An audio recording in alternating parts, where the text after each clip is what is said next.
नमस्कार, विकास समाचारमध्ये आपले स्वागत। पुण्यात 38 ठिकाणी कोसळली झाडे। भवानी पेठेतील वटेश्वर भवनजवळ मोठे झाड कोसळले, तर वडगाव शेरी भागातील आनंदनगर येथे विद्यार्थी वाहतूक करणाऱ्या व्हॅनवर झाड कोसळले।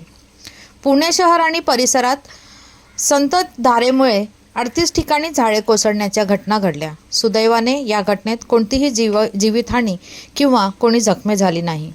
रात्रभर मुसळधार पाऊस झाला। पावसामुळे शहरातील वेगवेगळ्या भागात झाडे कोसळण्याच्या घटना घडल्या।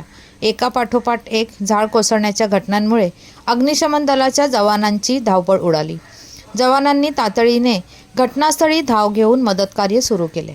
रस्त्यात पडलेल्या फांद्या हटवण्यात आल्या। भवानी पेठेतील वटेश्वर भवनजवळ मोठे झाड कोसळल्याने रस्ता वाहतुकीस बंद करण्यात आला। वडगाव शेरी भागातील आनंदनगर येथे विद्यार्थी वाहतूक करणाऱ्या व्हॅनवर झाड कोसळले। सुदैवाने या घटनेत कोणी जखमी झाले नाही। धन्यवाद। वसईहून मी शहनाज शेख, विकास समाचार चॅनलला लाईक, शेअर, सबस्क्राईब जरूर करा।